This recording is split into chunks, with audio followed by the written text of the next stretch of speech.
بسم اللہ الرحمن الرحیم الحمد للہ رب العالمین نحمدہ ونصلی علی رسول کریم اما بعد۔ حدیث شریف کا مفہوم ہے کہ جو میری بات کو سنیں پھر اس پر عمل کریں، پھر اس کو آگے پہنچائے۔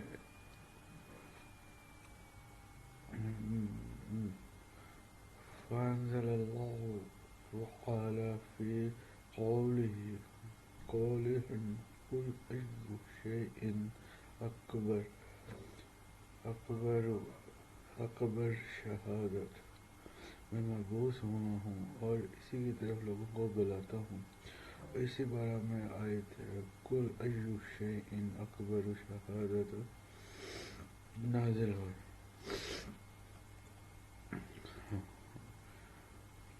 حضرت عیسیٰ علیہ نبینا علیہ السلام فرماتے ہیں کہ محمد صلی اللہ علیہ وآلہ وسلم کی امت کے اعمال حشر کے ترازو میں اس لیے سب سے بھاری ہیں کہ ان کی زبانیں ایک کلمہ کے ساتھ مانوس ہیں جو ان سے پہلی امتوں پر بھاری تھا، وہ کلمہ لا الہ الا اللہ ہے۔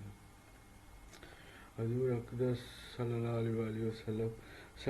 علیہ وآلہ وسلم کا ارشاد ہے کہ جنت کے دروازوں پر لکھا ہوگا انی انا اللہ لا الہ الا انا لا اعذب من قالها، بے شک میں ہی اللہ ہوں، میرے سوا کوئی معبود نہیں۔ جو شخص اس کلمہ کو کہتا رہے گا اس کو عذاب نہیں کروں گا۔ حضور اقدس صلی اللہ علیہ وآلہ وسلم حضرت جبرائیل علیہ السلام سے نقل کرتے ہیں کہ حضرت اللہ جل شانہ کا ارشاد ہے کہ میں ہی اللہ ہوں، میرے سوا کوئی معبود نہیں، لہذا میری عبادت کیا کرو۔ جو شخص تم میں سے اخلاص کے ساتھ لا الہ الا اللہ کی گواہی دیتا ہو، وہ آئے گا، وہ میرے قلعہ میں داخل ہو جائے گا، اور جو میرے قلعہ میں داخل ہوگا وہ میرے عذاب سے مأمون ہوگا۔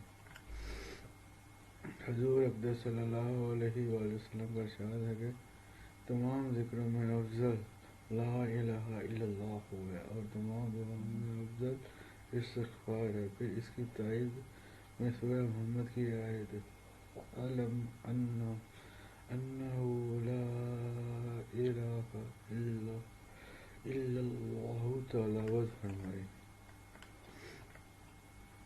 حضرت ابوبکر صدیق رضی اللہ عنہ حضور اقدس صلی اللہ علیہ وآلہ وسلم سے نقل کرتے ہیں کہ لا الہ الا اللہ اور استغفار کو بہت کثرت سے پڑھا کرو۔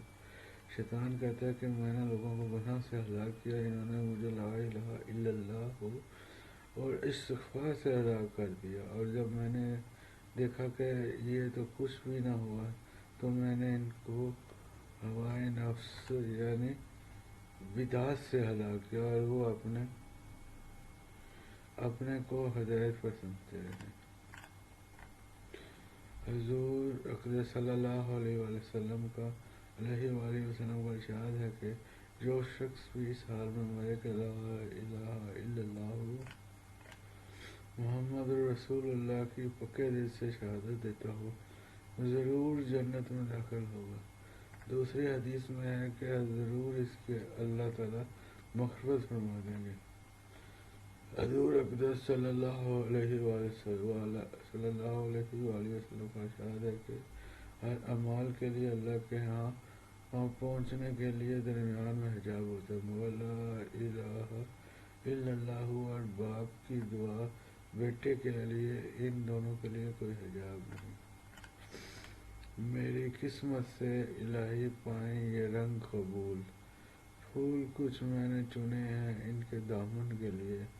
وآخر دعوانا ان الحمد للہ رب العالمین والصلاة والسلام علی رسولہ محمد وآلہ أجمعين برحمتك یا ارحم الراحمین۔